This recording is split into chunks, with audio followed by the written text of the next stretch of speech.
ಸಾರಿನ ಮಸಾಲೆ ರೆಡಿ ಇದೆ. ಇಷ್ಟು ನೈಸ್ ಪೌಡರ್ ಆಗಬೇಕು ನೋಡಿ.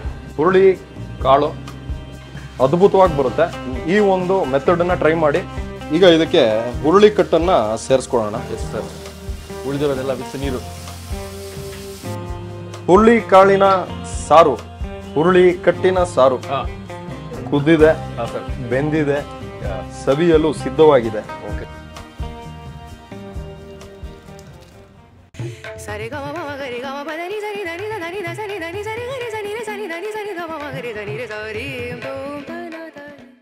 ನಮಸ್ಕಾರ ವೀಕ್ಷಕ ಪ್ರಭುಗಳೇ. Gayatri tiffin room, general post office, diagonal opposite. ನಿಮ್ಗೆ ಗೊತ್ತಿದೆ, ಕೃಷ್ಣ ಉಡುಪ ಅವರು ಹೊಸ ವರ್ಷಕ್ಕೆ ನಮಗೇನು ಕೊಡಬೇಕು ಅಂತ ನಾವು ಕೇಳಿದಾಗ, ಬನ್ನಿ ಉತ್ತರ ಕನ್ನಡದಲ್ಲಿ ಇದು ಭಾಳ ಪ್ರಸಿದ್ಧ, ಜನಕ್ಕೆ ಭಾಳ ಇಷ್ಟ. ಇದು ನಮ್ಮ ಶೈಲಿಯಲ್ಲಿ ಒಂದು ತೋರಿಸ್ತೀನಿ, ಹುರುಳಿ ಕಟ್ಟಿನ ಸಾರು ಅಂದರು. ಕೃಷ್ಣ ಉಡುಪ ಅವರ ಕೈ ರುಚಿಯಲ್ಲಿ ಹುರುಳಿ ಕಟ್ಟಿನ ಸಾರು ಯಾವ ರೀತಿ ಮಾಡ್ತಾರೆ ನಾವು ನೀವು ಸೇರಿ ನೋಡ್ಬಿಡೋಣ.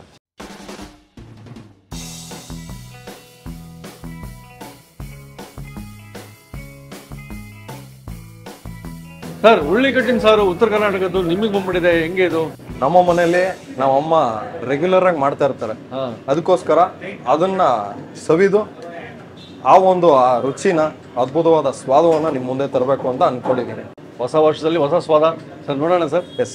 ಹುರುಳಿ ಕಾಳು ಅದನ್ನ ಬೇಯಿಸಿ ಹುರುಳಿ ಕಟ್ಟು ಸಾರು ಮಾಡೋದಕ್ಕೆ ಏನೇನು ಬೇಕು ಅಂತ ಹೇಳೋದಾದ್ರೆ, ಮೊದಲನೇದಾಗಿ ನಾವು ಮಸಾಲೆನ ರೆಡಿ ಮಾಡ್ಕೊಬೇಕು. ಆ ಮಸಾಲೆಗೆ 1 ಕಪ್ಪು ಧನಿಯಾ, 1 ರಿಂದ 1.5 ಸ್ಪೂನು ಮೆಂತೆ, ಅರ್ಧ ಕಪ್ಪು ಜೀರಿಗೆ, 10 ರಿಂದ 15 ಕಾಳುಮೆಣಸು, ಅರ್ಧ ಸ್ಪೂನ್ ಇಂಗು, ಅರ್ಧ ಮುಷ್ಟಿ ಕರಿಬೇವು, 1 ಮುಷ್ಟಿ ಬ್ಯಾಡಗಿ.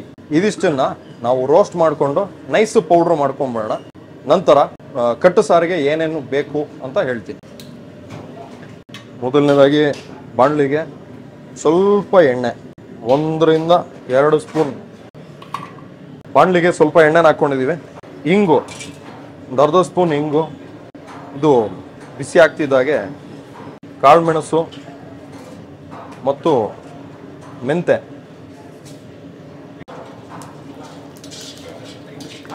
ಈಗ ಇದಕ್ಕೆ ಧನಿಯಾ,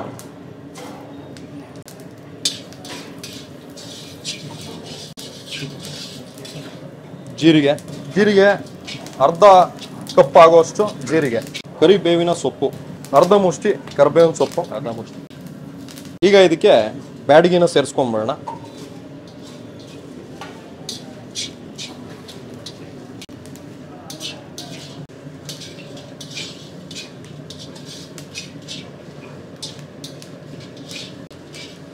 ಈಗ ಸಾರಿನ ಪುಡಿ ಮಾಡೋದಕ್ಕೆ ಏನೇನು ಸಾಮಗ್ರಿಗಳು ಬೇಕು ಅಂತ ತೋರಿಸ್ಕೊಟ್ಟಿದ್ದೀನಿ. ಒಲೆ ಆಫ್ ಮಾಡಿಕೊಂಡು ಒಂದು 5 ನಿಮಿಷ ಆರಿದ ನಂತರ ಇದನ್ನ ನೈಸ್ ಪೌಡ್ರ್ ಮಾಡ್ಕೊಂಬೇಡ.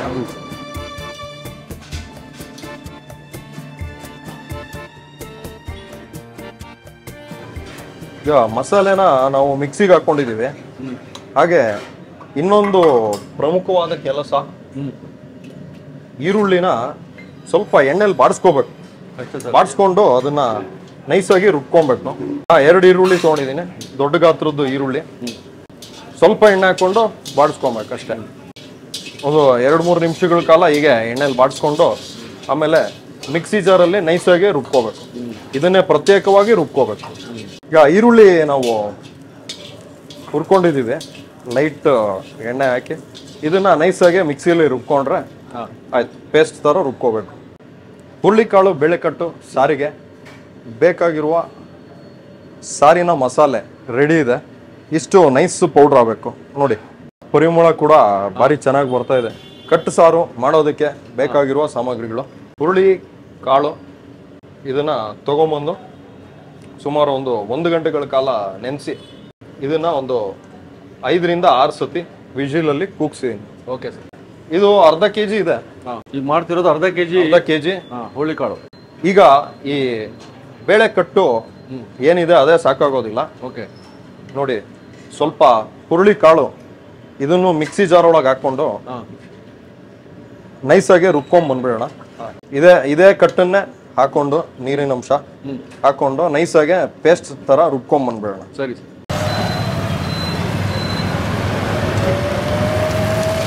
ಈಗ ಸ್ವಲ್ಪ ಹುರುಳಿಕಾಯನ್ನ ಮಿಕ್ಸಿಲಿ ಹಾಕೊಂಡು ನೈಸಾಗಿ ರುಬ್ಕೊಂಡ್ಬಂದಿದ್ದೀವಿ.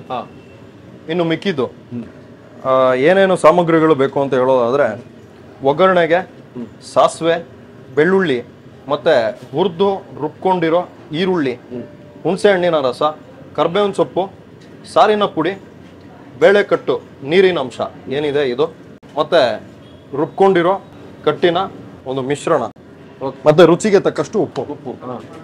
ಇದಿಷ್ಟು ಬೇಕಾಗುತ್ತೆ. ಈಗ ಮಾಡ್ಕೊಳ್ಳೋಣ ಮೇನ್ ಪ್ರೋಸೆಸ್. ಮೊದಲನೇದಾಗಿ ಬಾಣಲಿಗೆ ಒಂದು ಸ್ವಲ್ಪ ಎಣ್ಣೆ. ಬಹಳಷ್ಟು ಜನ ಏನ್ ಮಾಡ್ತಾರೆ ಅಂದ್ರೆ ಹುರುಳಿ ಕಟ್ಟು ಡೈರೆಕ್ಟ್ ಆಗಿ ಪಾತ್ರೆಗೆ ಹಾಕೊಂಡು ಅದಕ್ಕೆ ಸಾರಿನ ಪುಡಿ, ಉಪ್ಪು ಇತ್ಯಾದಿಗಳನ್ನೆಲ್ಲ ಹಾಕೊಂಡು ನಂತರ ಒಗ್ಗರಣೆ ಕೊಡ್ತಾರೆ. ಆದ್ರೆ ನಾನು ಮಾಡೋ ವಿಧಾನದಲ್ಲಿ ಮೊದಲನೇ ಒಗ್ಗರಣೆ ಕೊಟ್ಟು ನಂತರ ಅದಕ್ಕೆ ಹುರುಳಿ ಕಟ್ಟು, ಸಾರಿನ ಪುಡಿ ಎಲ್ಲ ಹಾಕಿ ಬೇಯಿಸೋದ್ರಿಂದ ಹಾಕುವಂತ ಒಗ್ಗರಣೆಯ ಪರಿಮಳ ಅದ್ಭುತವಾಗಿ ಬರುತ್ತೆ. ಈ ಒಂದು ಮೆಥಡ್ ಅನ್ನ ಟ್ರೈ ಮಾಡಿ ಕಮೆಂಟ್ ಸೆಕ್ಷನ್ ಅಲ್ಲಿ ತಿಳಿಸಿ ನಿಮ್ಮ ರೆಸಿಪಿ ಹೇಗೆ ಬಂತು ಅಂತ. ಈಗ ಎಣ್ಣೆ ಕಾದಿದೆ, ಇದಕ್ಕೆ ಸಾಸಿವೆ ಚಟಪಟ ಸಿಡಿತಾ ಇದೆ. ಒಂದು 10 ರಿಂದ 15 ಬೆಳ್ಳುಳ್ಳಿ ಹೆಸಲನ್ನ ಸಿಪ್ಪೆ ಬಿಡಿಸಿ ಜಜ್ಜಿ ಇಟ್ಕೊಂಡಿರೋದು. ಅದರ ಒಂದು ಹಸಿ ಪರಿಮಳ ಏನಿದೆ ಅದು ಹೋಗಿ ಒಂದು ಸ್ವಲ್ಪ ಫ್ರೈ ಆಗಬೇಕು. ಈಗ ಇದಕ್ಕೆ ಕರಿಬೇವಿನ ಸೊಪ್ಪು, ಈರುಳ್ಳಿ. ಅದು ಈರುಳ್ಳಿ ನಾವು ಆಗಲೇ ಇದು ಮಾಡ್ಕೊಂಡಿದ್ದೆ. ಹೌದು, ಇವಾಗ ಹುರುಳಿ ಕಟ್ಟಿಂದು ಪೇಸ್ಟ್ ಏನು ಮಿಕ್ಸಿ ಮಾಡ್ಕೊಂಡಿರೋದು.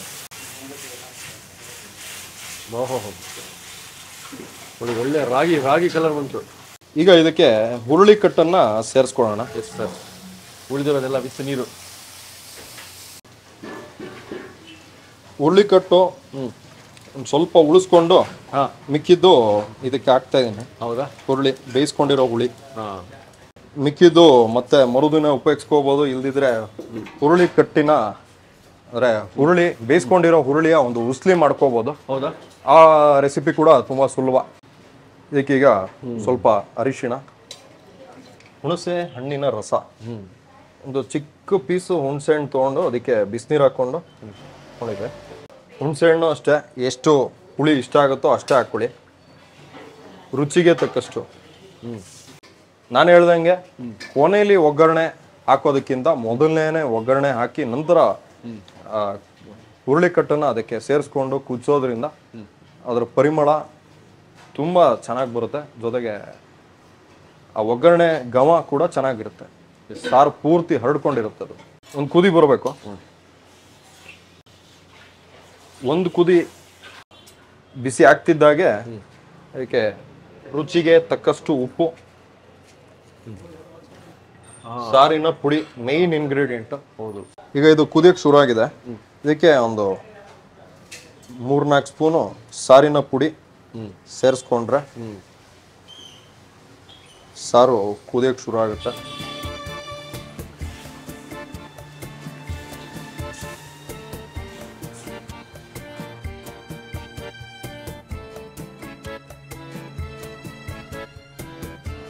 ಹುರುಳಿ ಕಾಳಿನ ಸಾರು, ಹುರುಳಿ ಕಟ್ಟಿನ ಸಾರು ಕುದ್ದಿದೆ, ಬೆಂದಿದೆ, ಸವಿಯಲು ಸಿದ್ಧವಾಗಿದೆ. Okay sir.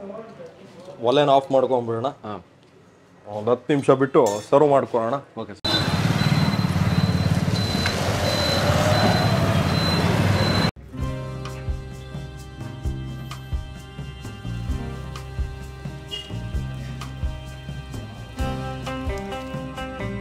ಅನ್ನದೊಟ್ಟಿಗೆ ಹೊತ್ತು ಹುರುಳಿ ಕಟ್ಟು ಈ ಕ್ಲೈಮೇಟ್ಗೆ ನೀವೇ ಫಸ್ಟ್ ಬಿಸಿ ಬಿಸಿ ಸಾರು.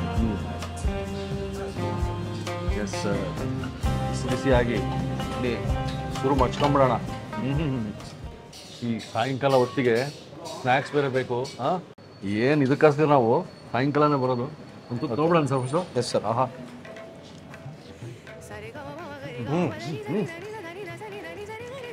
ಬಾಯಲ್ಲಿ ಇಟ್ಕೊಂಡು ಜಾಸ್ತಿ ಮಾತಾಡೋದಂತೆ ಫಸ್ಟು ನುಂಗ್ಬಿಡ್ಬೇಕು. ಆಸ್ವಾದಿಸಿ ಮಾತಾಡೋಣ. ಈ ಸಾರಿನ ಏನಿದೆಯಲ್ಲ ಕಟ್ಟು, ಆ ಕಟ್ಟಿನಲ್ಲಿ ಎಲ್ಲ ಅದು ಇದಾಗ್ಬಿಟ್ಟಿದೆ, ಅಬ್ಸರ್ವ್ ಆಗ್ಬಿಟ್ಟಿದೆ ಆಗಿದೆ ಎಲ್ಲ ಒಂದು ಫ್ಲೇವರು. ಆಮೇಲೆ ಹುರುಳಿ ಕಾಳು ಅದು ಬೆಂದು ಅದ್ರ ಒಟ್ಟಿಗೆ ಅದನ್ನ ಬಾಯಲ್ಲಿ ಸಿಕ್ಕಾಗ ಮಾತ್ರ ಅದು ಅಲ್ಲಿ ಇರೋದು ಮಜಾ. ಅನ್ನ ಆಗಲಿ, ಮುದ್ದೆ ಆಗಲಿ, ಚಪಾತಿ ಆಗಲಿ ನೀವು ಆ ಹುಳ್ಳಿ ಕಟ್ಟು ಹುಳ್ಳಿ ಕಾಳು ಜೊತೆಗೆ ಆ ಇರೋದು ಫ್ಲೇವರ್ ಒಟ್ಟಿಗೆ ತಿನ್ನಬೇಕು.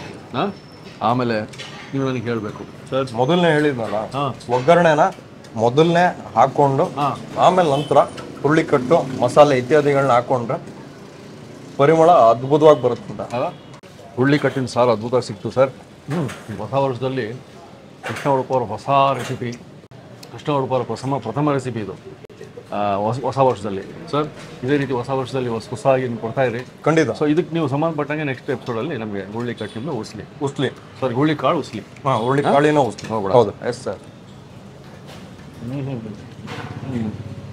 ನಿಮ್ಮ ಮನೆಯಲ್ಲಿ ನೀವು ಮಾಡಿಕೊಂಡು ಯಾವ ಥರ ಬಂದು ಕಮೆಂಟ್ ಹಾಕಿ, ಕಾಯ್ತಾ ಇರ್ತೀವಿ.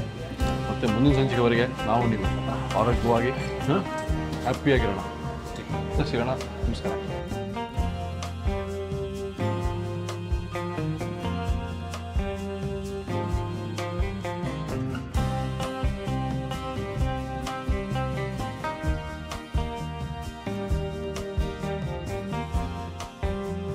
ಇನ್ನೂ ಅನೇಕ ಸ್ವಾದಿಷ್ಟ ರೆಸಿಪಿಗಳಿಗಾಗಿ ಸಬ್ಸ್ಕ್ರೈಬ್ ಮಾಡುವುದನ್ನು ಮರೆಯಬೇಡಿ.